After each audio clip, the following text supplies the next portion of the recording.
Yes sir. अच्छा, तो जरा ध्यान से समझिएगा, क्या अंतर है मास नंबर में और क्या है रिलेटिव एटॉमिक मास, इन दोनों में अंतर क्या है। रिलेटिव एटॉमिक मास और मास नंबर में अंतर क्या है। मास नंबर क्या होता है भाई? Sir number of protons and neutrons. Mass number is equals to number of protons plus neutrons. Mass number is equals to number of protons plus number of neutrons, ये सबको पता है। ठीक है सर, तो ये बताओ मेरे को आप लोग कि नंबर ऑफ प्रोटॉन क्या होता है, एटॉमिक नंबर होता है। Yes sir. ये होता है एटॉमिक यस नंबर, सर। ये होता है atomic number is equals to Z. और मास नंबर को डिनोट किया जाता है ए से, तो A is equals to Z plus number of neutron. हो जाएगा yes sir. Number of neutrons. तो नंबर ऑफ न्यूट्रॉन्स का एक फॉर्मूला बन गया, नंबर ऑफ न्यूट्रॉन्स निकालने का एक फॉर्मूला बन गया जो कि आप लोगों को पहले से पता है। तो number of neutrons is equals to क्या हो सकता है, number of neutrons is equals to हो जाएगा, जेड को इधर ले जाओ तो ए माइनस जेड, मतलब कि mass number minus atomic number. Mass number, mass number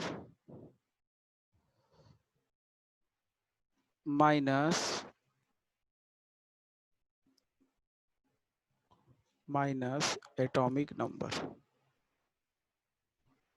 ठीक है भाई, ये तो सिंपल चीज थी, सबको पता है, कोई दिक्कत नहीं है। Number of neutron equals to A minus Z. अब हम पढ़ते हैं कि what is the concept of relative atomic mass. Relative atomic mass,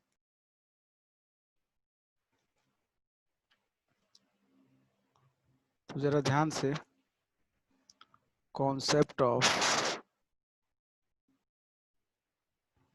relative atomic मास।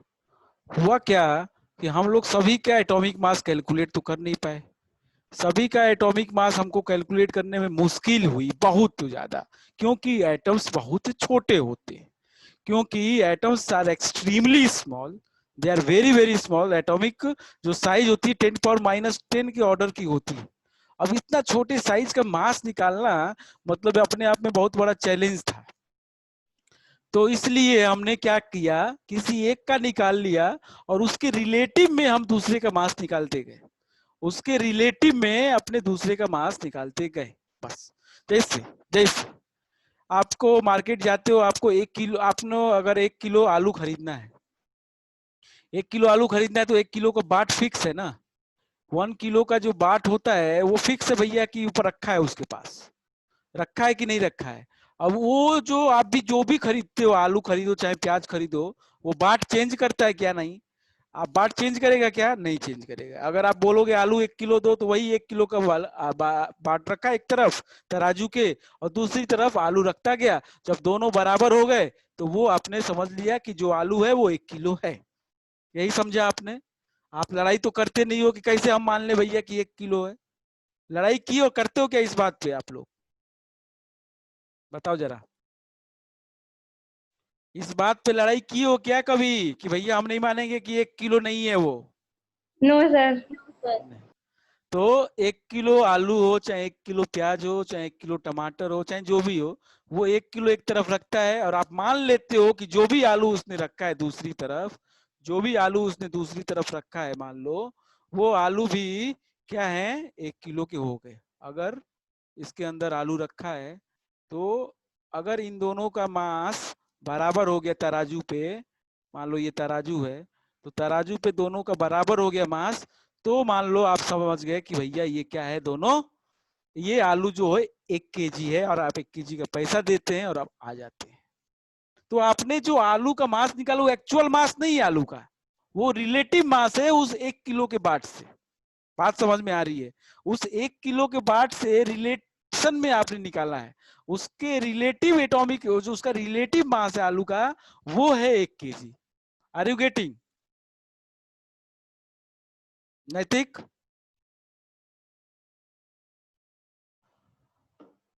अरे बताओ ना, नैतिक समझ में आ रहा है? हाँ या ना? Naitik, are you in the class?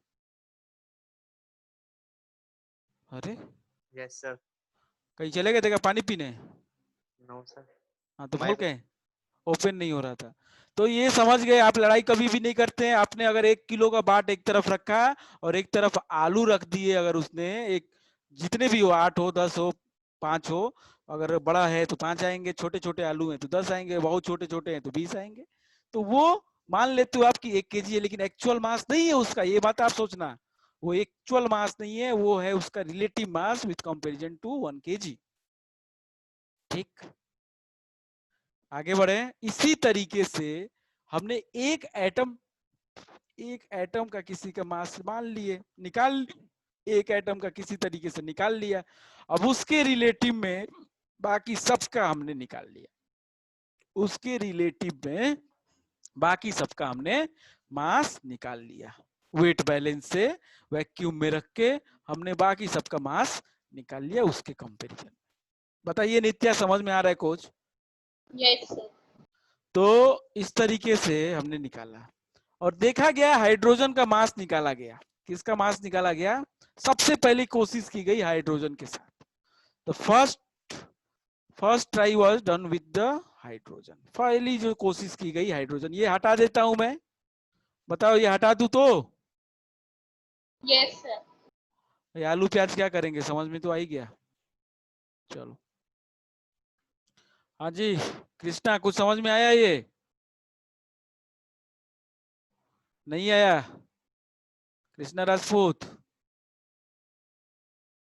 Late में आए हो, कैसे समझ में आएगा? बताओ ना, आया कि नहीं आया? कृष्णा? No sir. अच्छा ये बताओ, मार्केट जाते हो आलू प्याज खरीदने? Yes sir. तो क्या कहते हो उसको, अगर 1 किलो आलू चाहिए तो क्या करता है वो? बताओ क्या करता है वो दुकान वाला? सर एक साइड 1 किलो का सर वो बाट रख देता है और एक साइड सर आलू रख देता है। फिर सर एक सा करके फिर दे देता है। हाँ, तो आप बराबर करके दे देता है, तो आप मान लेते हो कि भैया जो आलू रखा है उसने 1 किलो है, यही तो? यही तो आपने बोला। Yes sir. तो आपको कोई बोला तो नहीं कि भैया जो आलू है वो 1 kg है।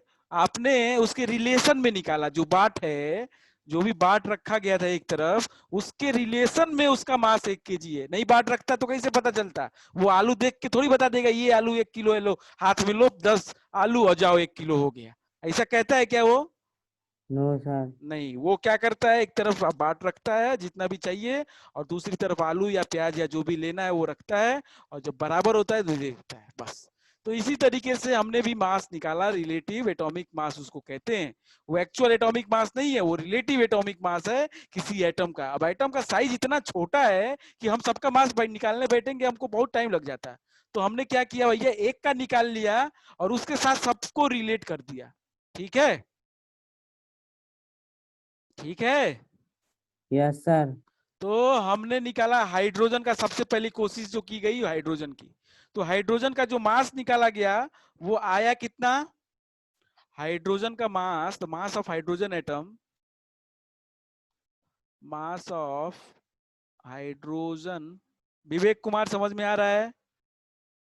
हाइड्रोजन एटम मास का आया 1.6735 इंटू 10⁻⁻24 ग्राम। ग्राम में इतना आया। ठीक, ये बोला गया मास ऑफ हाइड्रोजन है, ये है हाइड्रोजन का मास। ठीक, अब इसके रेस्पेक्ट में निकाला गया किसका? बाकी सबका। अब देखा गया कि यार हाइड्रोजन सबके साथ तो रिएक्ट नहीं कर रहा, तो दूसरे का निकालना मुश्किल है, दूसरे का मास निकालना मुश्किल हो गया, जिसका मतलब जिसके साथ ये रिएक्ट नहीं कर सकता था, क्योंकि हमको मॉलिक्यूल का मास पता था।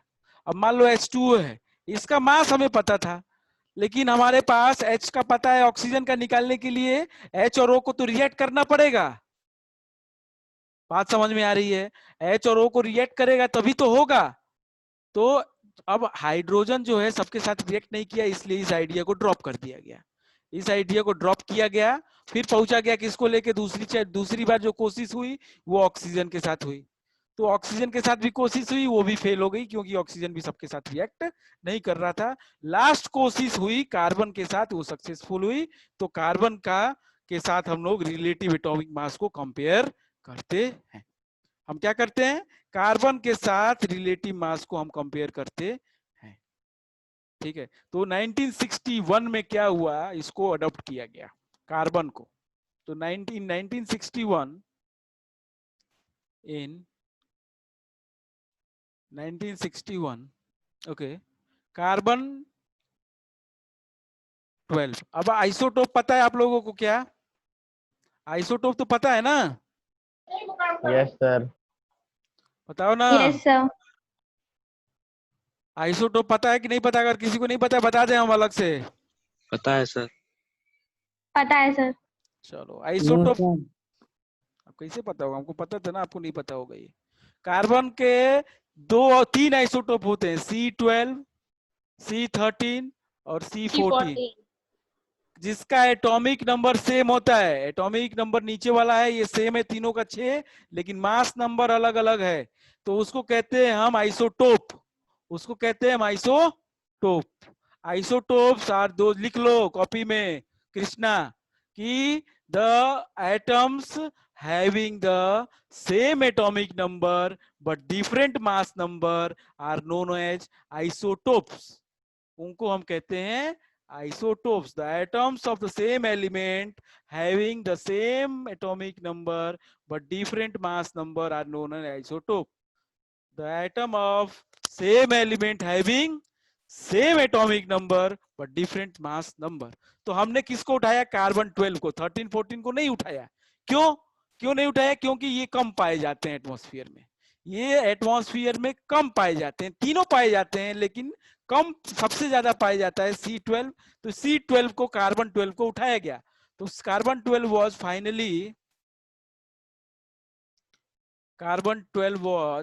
finally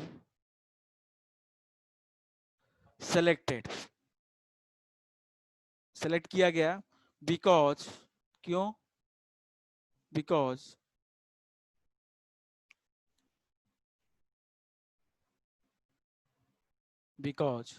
its adoption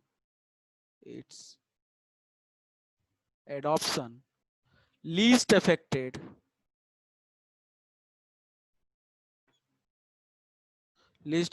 the values of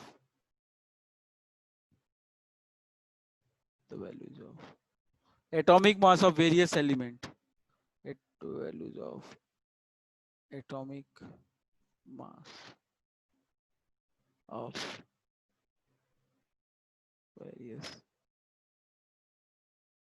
element in old standard. कई बार पूछ लेता है कि क्यों इसको लिया गया, तो इसका आंसर ये है, स्टैंडर्ड। बहुत कम डिफरेंस दिखा रहा था, मतलब लगभग सेम दिखा रहा था कार्बन के साथ बाकी सबका भी, जिसका हमने कैलकुलेट कर लिया था। तो इसलिए कार्बन 12 को फाइनल कर दिया गया। कार्बन 12 को फाइनली एक्सेप्ट कर लिया गया 1961 में कि इसके रेस्पेक्ट में हम सबका मास निकालेंगे। कार्बन 12 के रेस्पेक्ट में हम सबका मास निकालेंगे। तो आगे बढ़ते हैं। क्या किया गया? कार्बन 12 को उठाया गया। ओफो,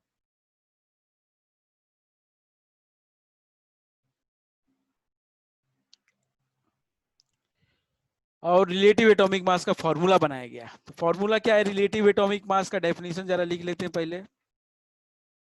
किससे कंपेयर करके निकाला हमने? कार्बन से। तो क्या बनाया आपका पहले definition? The relative atomic mass, the relative atomic mass, the relative atomic मास, और उसी को कहते हैं हम एटॉमिक वेट। उसी को हम लोग बोल देते हैं atomic weight of an element of, बहुत इंपॉर्टेंट डेफिनेशन है भाई, of an element is the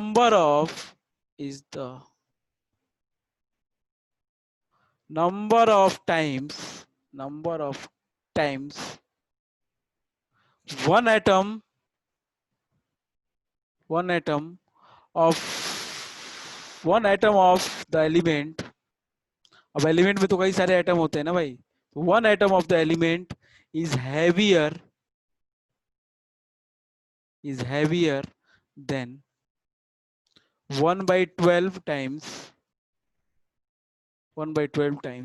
of the mass of an atom,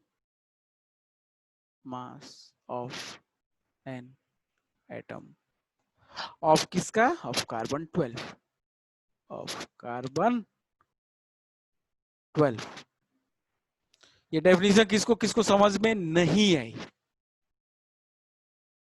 क्या कहता है? रिलेटिव एटॉमिक मास या atomic weight of any element, किसी भी एलिमेंट का, is the number of times मतलब मल्टीप्लाई कर दो, number of times one atom of the element, उस एटम के number of times is heavier than 1/12 of the mass of one atom of क्या, carbon 12. तो फॉर्मूला बनता है रिलेटिव एटॉमिक मास, जिसका शॉर्ट फॉर्म जो है, एब्रिविएशन क्या होता है, RAM भी कहते हैं इसको. ये फॉर्मूला बन गया क्या, मास ऑफ किसका, one atom of the element, जिसका निकालना है वो of the element, one atom of the element divided by 1/12 the mass of one carbon 12 atom. ये है आपका फॉर्मूला, जरा ध्यान से समझ लीजिए इसको. ये है आपका फॉर्मूला. क्या कहता है भाई? ये कहता है आपसे कि अगर रिलेटिव एटॉमिक मास आपको निकालना है किसी भी एटम का, किसी एलिमेंट के किसी एटम का, एलिमेंट का निकालना है, आप एलिमेंट का ही मान लो, एलिमेंट का निकालना है, तो उसके एक एटम का जो मास होगा, mass of one atom of the element divided by 1/12 of the mass of the carbon 12 atom. Carbon 12 atom के 1/12 मास के बराबर होगा. और इसी को बोल दिया गया AMU, एटॉमिक मास यूनिट. तो एटॉमिक मास, किसी को डाउट है इसमें? जल्दी बोलेंगे. Any one of you have no any sir. Doubt? किसको है वो बोल देगा भाई, नहीं तो हम आगे बढ़ रहे हैं. आगे बढ़ेंगे तो और अच्छे समझ में आएगा, थोड़ा सा टाइम दीजिए इसको. और तो हम लोग एटॉमिक मास यूनिट का डेफिनेशन बता देते हैं. एटॉमिक मास यूनिट, इसको हम कहते हैं AMU. तो क्या होता है AMU? is defined as the 1/12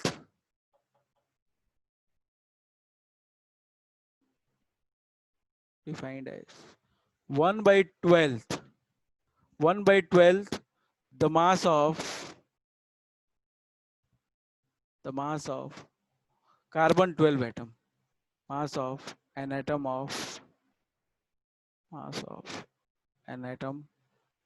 of carbon 12 isotope, carbon 12. अब जरा मैं बात को समझाता हूं एक चीज, कि अब तो ये हमने किसी एटम का एटॉमिक वेट निकाल लिया, रिलेटिव एटॉमिक मास. कोई हम बार बार रिलेटिव कोई नहीं बोलता है. जितना भी आपको मास दिया होता है किसी का भी, वो आप मान लो कि उसका वो रिलेटिव एटॉमिक मास है. कभी भी लिखने की जरूरत नहीं है अलग से कि रिलेटिव एटॉमिक मास. जो भी एटॉमिक वेट होता है वो रिलेटिव एटॉमिक मास ही कहता है. वो एक्चुअली रिलेटिव एटॉमिक मास ही होता है. तो इतना ज्यादा आपको डेप्थ में नहीं जाना है, आप बस इतना समझ लो कि रिलेटिव एटॉमिक मास क्या होता है, कि the mass of one atom of element divided by 1/12 of the mass of the one atom of carbon 12. बस ठीक. और एटॉमिक मास यूनिट होता है कार्बन 12 के एक एटम का मास, उसको कहते हैं हम atomic mass unit. Atomic mass unit. अब क्या होता है बेटा कि आइसोटोप मैंने अभी आपको बताया, अभी मैंने आप लोगों को बताया कि आइसोटोप होते हैं। आइसोटोप का मतलब है हाइड्रोजन, मान लो हाइड्रोजन है तो हाइड्रोजन के 3 आइसोटोप होते हैं, 1H1, 1H2 और 1H3। पता है ये?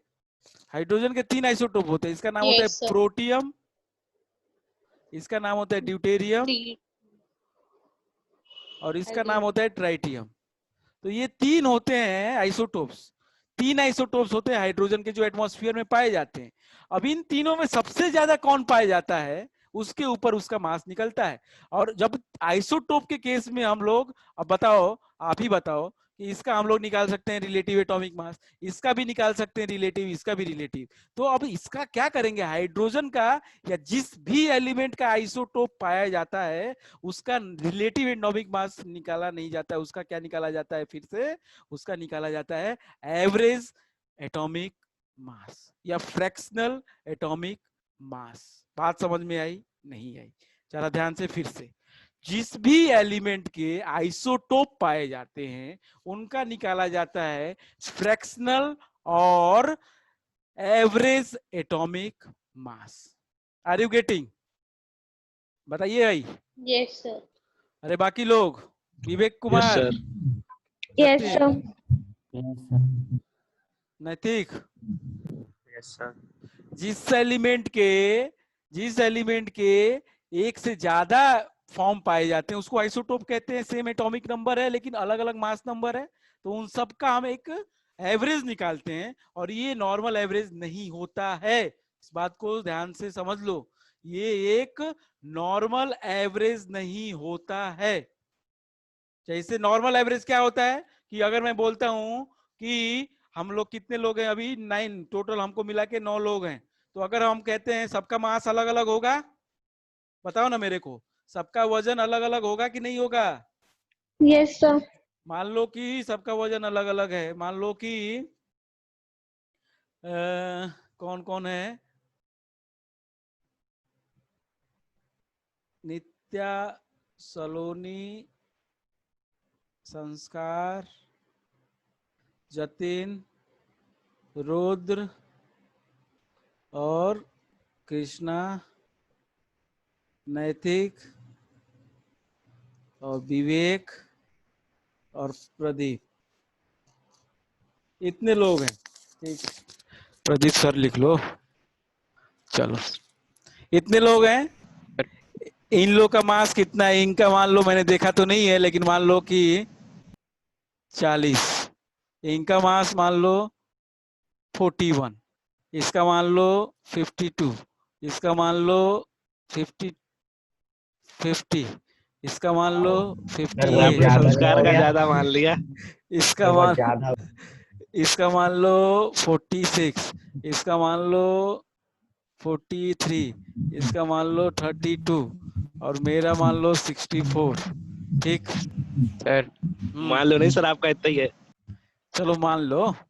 तो अब क्या है, अगर कोई आपसे कहता है, अगर आप लोग से कोई कहता है कि इसका क्या निकालो, आप लोग एवरेज निकालो, इस टोटल का मास का एवरेज निकालो, क्या करोगे आप? कृष्णा क्या करोगे? सब. कृष्णा क्या करोगे एवरेज निकालने के लिए बोला जाए मास का, तो बताओ ना Krishna Rajput, what will do? आपको बोला गया इतना मास मास सबका दिया है, आप एवरेज निकालो, नहीं निकाल पाओगे? सर हम बता दें, हाँ बताओ। सर सबको ऐड करके जितना नंबर है उससे डिवाइड कर देंगे. सबको ऐड करके जितना नंबर है उससे डिवाइड कर दो। 9 लोग हैं, ऐड कर दो सबका मास, तो 40 plus 41 plus 52 plus 50 plus 58 plus 46 plus 43 plus 32 plus 64 divided by 9, तो निकल जाएगा एवरेज। यही कहता है एवरेज। बात समझ में आई सभी लोगों को? Yes sir. ये होता है एवरेज निकालने का तरीका। लेकिन यहाँ पे हम ऐसे नहीं निकालेंगे, यहाँ पे इस बात को, एवरेज को ऐसे नहीं निकालते हैं। बात समझ में आई? यहाँ पे ऐसे नहीं निकालते हैं, यहाँ पे निकालते हैं हम लोग, ये हटा दे नीचे वाला। अरे बताओ ना कृष्णा, समझ में आया ये कैसे निकालते हैं एवरेज? ये नॉर्मल रूल है मैथमेटिक्स के अकॉर्डिंग, ये मैथमेटिक्स कहता है। ये मैथमेटिक्स कहती है आपको, लेकिन हमारा यहाँ पे थोड़ा हिसाब किताब अलग है। हमको निकालना है एक्चुअली वेटेड एवरेज। हमको निकालना है क्या? Weighted average. क्या निकालना है? वेटेड एवरेज, या इसी को बोलते हैं fractional atomic mass. Fractional atomic mass, fractional atomic mass. अब हम बहुत अच्छा एग्जांपल लेंगे और उससे समझाएंगे, आप लोग 1 मिनट में समझ जाओगे क्या होता है ये। ठीक है, आप लोग को कौन सी गाड़ी पसंद है, कौन सी कंपनी की गाड़ी पसंद है? कोई भी एक आदमी बोल दे जल्दी से। सब BMW। मॉडल पता है? Sir Audi. मॉडल पता है कितने मॉडल आते हैं? पसंद है तब तो वो क्या करना है? कलर तो वही वही वही उसी से हमको करना है। वाह वाह, सब लोग ये लैम्बोर्गिनी भेज रहा है, कोई पोर्श भेज रहा है, कोई बुगैटी भेज रहा है, क्या है? सर मेरी तो बुगाटी है। तो वही तो कह रहे हैं। मॉडल भी बता दूंगा मैं। मॉडल बता दोगे? चलो बताओ। बोरोन। वेरोन है वो। सर बोरोन होती, BORON। साले झूठ बोल रहे हैं कितना है। सर आप गूगल पे देख लीजिए। चलो हम दिखाएंगे अभी तुम्हें गूगल पे, अभी हाल खोलेंगे गूगल और हम दिखाएंगे। चलो जरा हम लोग रियलिटी में आते हैं, जो हम लोग की औकात है। ठीक है, हम आते हैं टाटा। ठीक ठीक है, या चलो मारुति ले लो। मारुति, मारुति सुजुकी की बात कर लेते हैं। और मारुति सुजुकी में गाड़ी आई है एक बलेनो आई, याद है सबको, पता है? Yes sir. बलेनो, बलेनो गाड़ी आई थी अभी, सबको पता है, अभी भी चल रही है। चलो कोई बात नहीं। अब ये बलेनो जो है, इसके कई सारे मॉडल आते हैं। आप लोग को अगर पता हो तो 3-4 मॉडल आते हैं इसके। ठीक है, 3-4 मॉडल आते हैं इसके। ठीक है, ठीक है। तो एक LXI आता है, एक VXI आता है, एक SXI और एक VDXI, ऐसे करके मॉडल आते हैं। ठीक, एक टॉप, मीडियम और हाई। अरे एक लो मॉडल, एक मीडियम मॉडल, एक टॉप मॉडल मान लो। चलो ये सब हटा के हम मान लेते हैं कि एक लो है, 3 ही मॉडल आए हैं इसके। बात को मेन है हमको कॉन्सेप्ट समझना, तो उसके लिए यही काफी है। लो मॉडल एक, इसका एक मीडियम है और एक इसका टॉप मॉडल है। ठीक है, लेकिन है सभी कौन सी? बलेनो है सभी कौन? अरे बताओ ना, सभी क्या है? सलोनी बलेनो है। बलेनो। ठीक, अब इन तीनों में सबसे ज्यादा बिकी मार्केट के अंदर, मान लो कि सबसे ज्यादा इनने बनाई बलेनो की टॉप मॉडल 100 बनाई, 100। ठीक है, और इसकी बनाई 100 और इसकी भी बनाई दी 100। ठीक है, फैक्ट्री में बना दी 100 और मार्केट में उतार दिया, मार्केट में उतार दिया 100 बना के। ठीक है, आपने ये देखा कुछ दिन के बाद मार्केट में ये देखा गया कि इसकी बिकी कितनी? 30, इसकी बिकी कितनी? 70 और इसकी बिकी कितनी? 20। जरा ध्यान से, जरा ध्यान से। टॉप मॉडल का बिका जो 100 में से 30 और मीडियम का बिका 100 में से 70 और लो का मिला 100 में से 20 बिके। अब आपने रैंडमली, ये मान लो झांसी का मार्केट है, ये झांसी की मार्केट की बात हो रही है। ठीक है, ये मार्केट किस बात हो रही है? झांसी के मार्केट की बात हो रही है।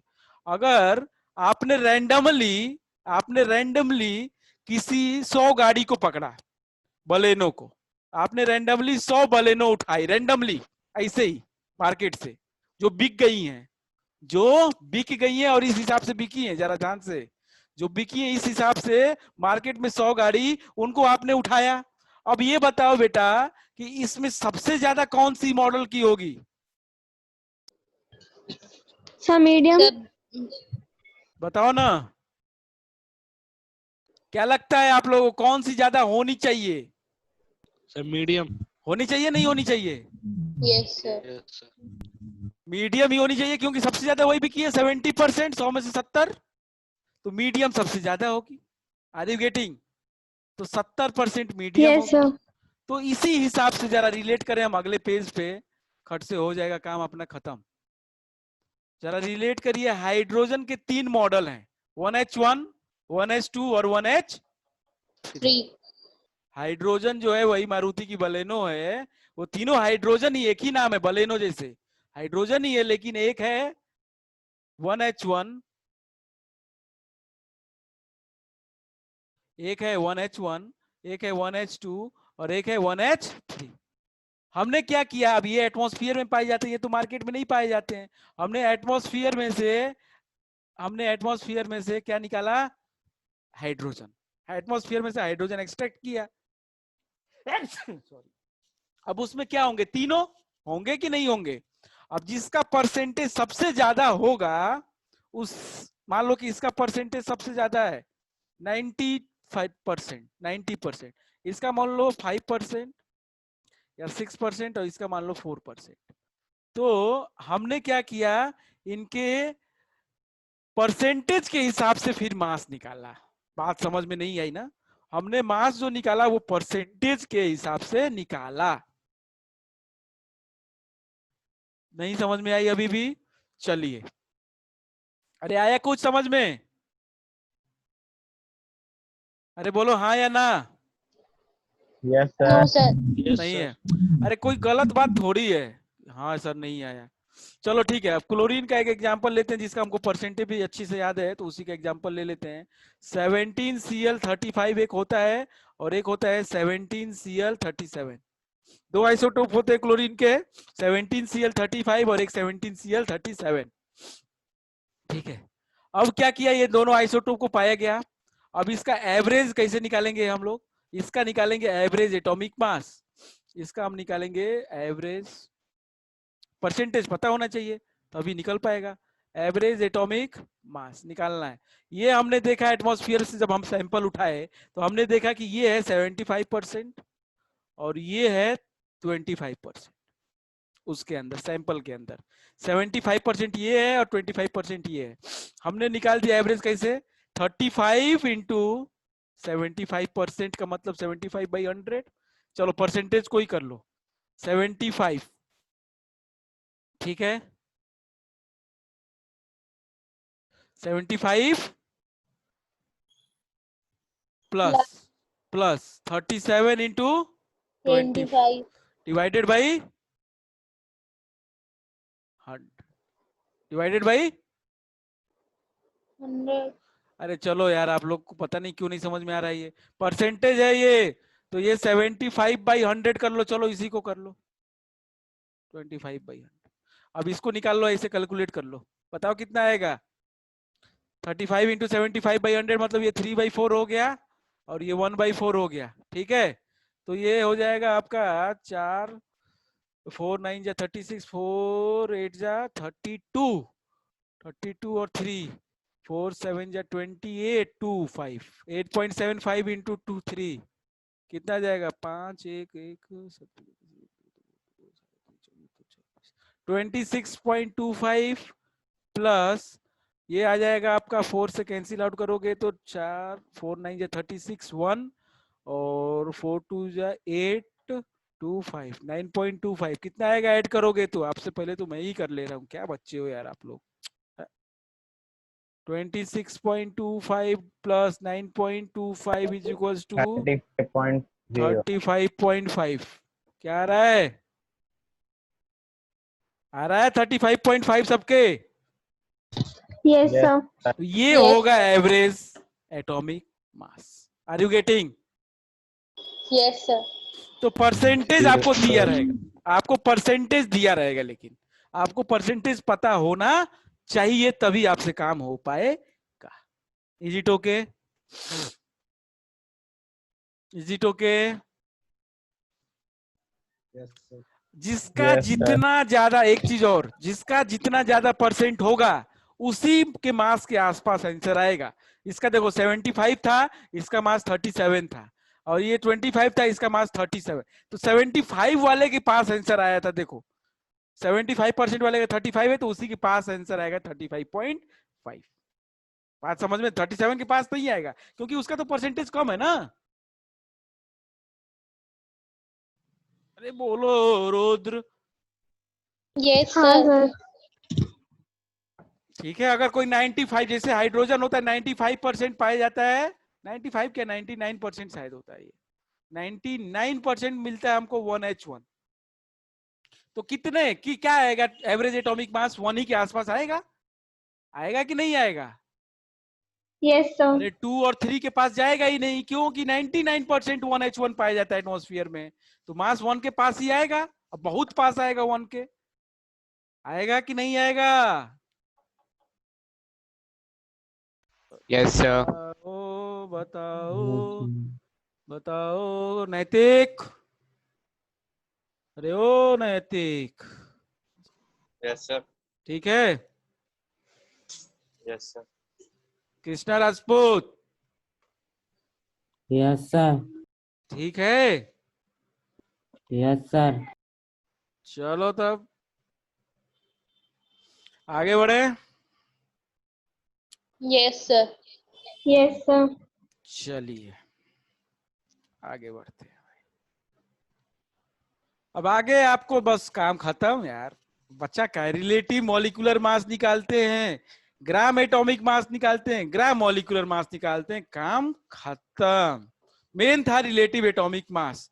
अब क्या करते हैं? मॉलिक्यूलर मास क्या कैसे निकालते हैं? अब हेडिंग ले लो रिलेट। अब ये तो बहुत सिंपल है, ये तो आप लोग कर लोगे, जल्दी जल्दी देख लो। इतना हो गया तो ये चीज तो बहुत सिंपल है, वेरी वेरी सिंपल, बच्चों की खेल है। तो रिलेटिव मॉलिक्यूलर मास, रिलेटिव मॉलिक्यूलर मास कैसे निकालेंगे भाई? सबका एटॉमिक मास पता है रिलेटिव का, और जोड़ देंगे। क्या करेंगे? जोड़ देंगे। मान लो आपको बोलता है रिलेटिव मॉलिक्यूलर मास निकालिए H2SO4 का। चलो चलो पहले H2O का निकाल लो। Find the relative molecular mass of H2O CO2 बस। और आपको दिया है हाइड्रोजन का एटॉम रिलेटिव मास और ऑक्सीजन का और कार्बन का, तीनों का। तो ये दिया रहेगा। तो हाइड्रोजन का atomic mass of H is equal to taken as 1 u में लेंगे। जब तक रिलेटिव का बात होगा यू में लेंगे हम। यू AMU का छोटा भाई है यू। छोटा भाई इन द सेंस कि पहले क्या हुआ, पहले हम लोग एटॉमिक मास यूनिट लिखा, फिर जैसे जैसे समय बीता, जैसे जैसे समय गया हम लोगों ने उसको छोटा कर दिया और AMU को यू बोल दिया। ठीक है? AMU को अब इतना कौन लिखे? AMU को यू बोल दिया गया बाद में, इसी को यू भी बोला गया। यही यू है, यूनिफाइड मास। यूनिफाइड मास। अरे कोई मास। अंतर नहीं है ये AMU में और यू में, कोई अंतर नहीं है, बस लिखने का तरीका बदल गया और कुछ नहीं। कोई अंतर नहीं है, सेम टू सेम।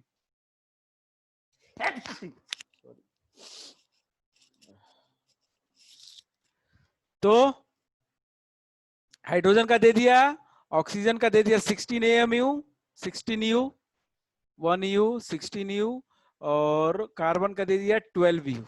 ठीक है भाई? आपको तीनों का दे दिया, आपको दिया रहेगा या आपको पता भी रहता है, तो करते करते पता भी चल जाएगा। H2O का आप रिलेटिव मॉलिक्यूलर मास निकालेंगे कैसे? H कितने है भाई? H कितने हैं? 2 है। 18 आ गया। अरे रुक तो जाओ दीदी। H के कितने हैं? H कितने कृष्णा? 2 है। तो एक का कितना दिया है? 1 U। तो 2 का क्या होगा?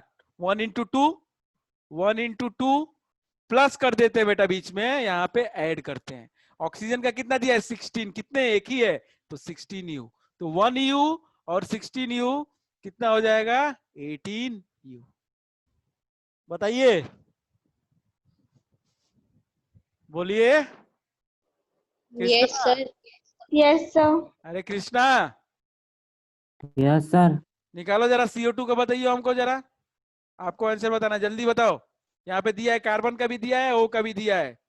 जल्दी बताओ, फुर्ती में जल्दी। कितना आ रहा है CO2 का रिलेटिव मॉलिक्यूलर मास?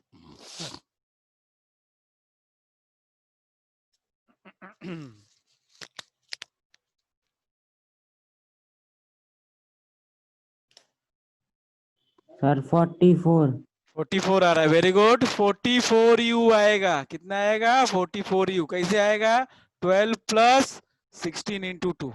खत्म खत्म, निकाल सकते हो आसानी से सबका। Yes sir. अब आपको मान लो ऐसे दिया है, थोड़ा सा अलग कर दिया, आपको बोला ऐसे CuSO4.5H2O का निकालिए। ये सब पढ़े हो 9th क्लास में यार। Cu का आपको दिया है एटॉमिक मास, कॉपर का एटॉमिक मास आपको दे दिया है 63।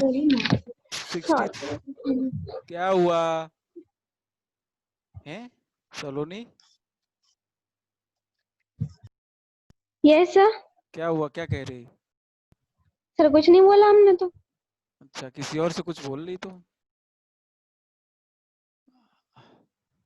63.5 U है कॉपर, और सल्फर का होता है 32 U, ऑक्सीजन का तो पता ही है 16 U, H का कितना होता है 1 U, और कौन है, कोई है क्या? और कोई है क्या? कॉपर हो गया, सल्फर हो गया, ऑक्सीजन हो गया, H हो गया। चलो जल्दी निकालो इसका। सर 249.5। अरे रुक तो जाओ, हैं?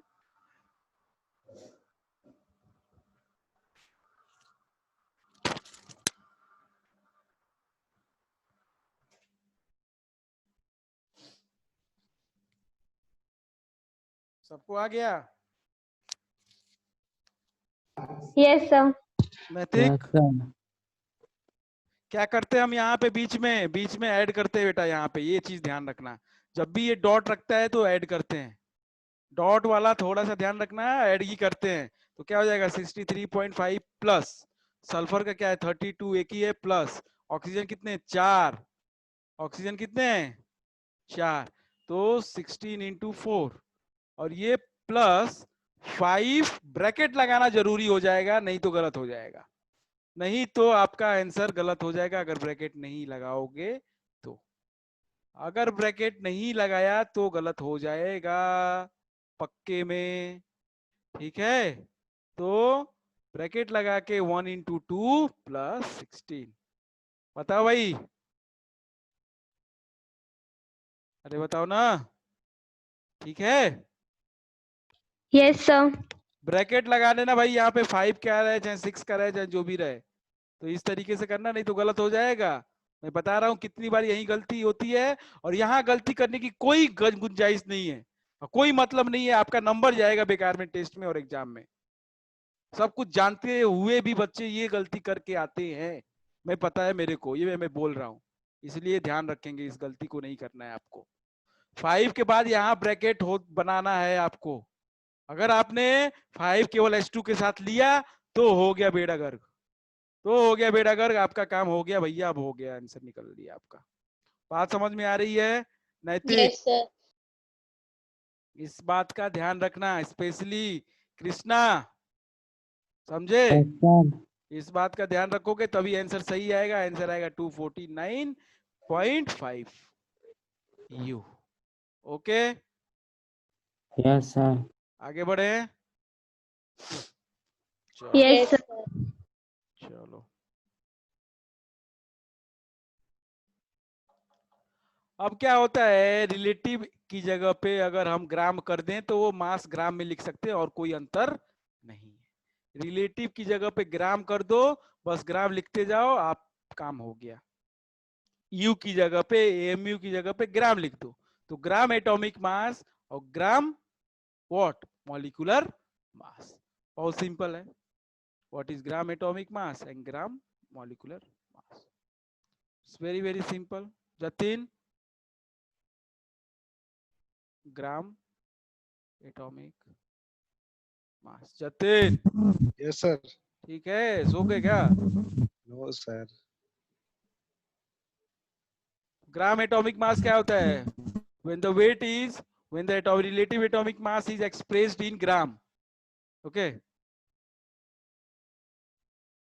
when RAM is expressed in gram,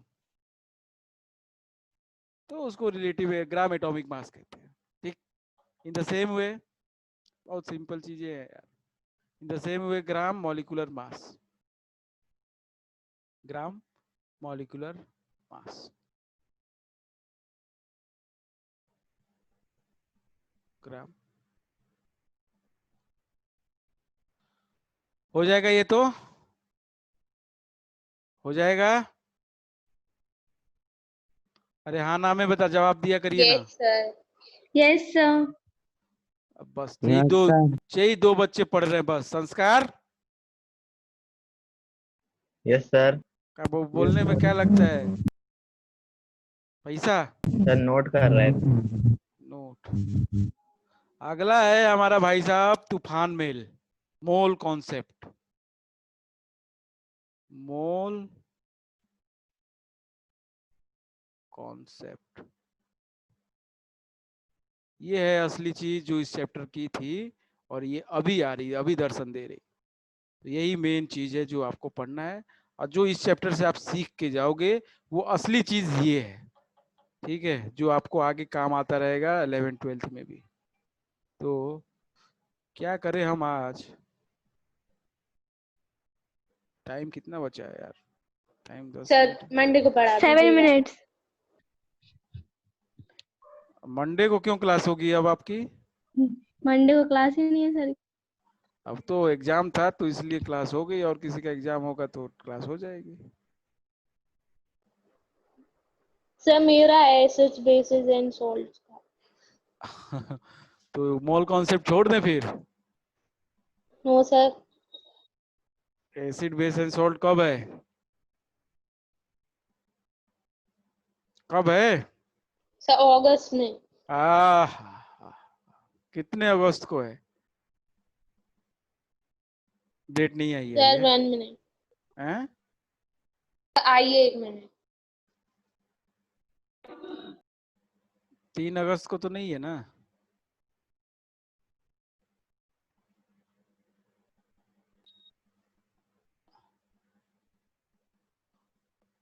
और आपके सर 8। 8 तारीख को है। हो जाएगा बेटा, पढ़ा देंगे पढ़ा देंगे पढ़ा देंगे। कौन सा चैप्टर आना sir? Acid base and salt. केवल यही आना? नहीं, केवल यही नहीं आना होगा, फिर सर यही आना है। केवल यही आना है? क्यों नित्या? यस सर यही आना बस। बस सर मेरे तो 6 चैप्टर आने हैं। कब? सर अगस्त के लास्ट में है हमारे तो। अरे तुम्हारे जो चैप्टर आने हैं ना, वो चैप्टर है ही नहीं।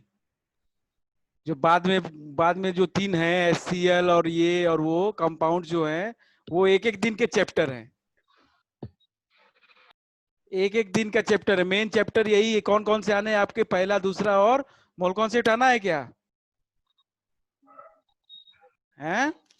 सर भेजा तो था आपको। अब हमें थोड़ी याद है, भेजा तो था। अब तो आपको याद नहीं है, हमें याद होना चाहिए है। ये देखो, ये बच्चे आजकल के इतने होशियार हैं। भेजा तो था सर आपको, आपको याद नहीं किया क्या? आपने याद कर लेना था आपको। सर आना है, सर आना है। आना है ना? यस। तो बस आपके मेन चैप्टर पढ़ाई दिए गए, बाकी तो जो है वो तो बहुत सिंपल वाले हैं। सर 4th भी आना, Fourth? Analytical chemistry. अरे बहुत छोटा है, परेशान ना होना, बहुत छोटा है। अब जो मेन चैप्टर है आपके, 1-2 बचे हैं भाई साहब। Main chapter organic chemistry. नहीं, ऑर्गेनिक तो छोड़ दो, वो पूरा हिस्सा ही है, वो तो पूरा छोड़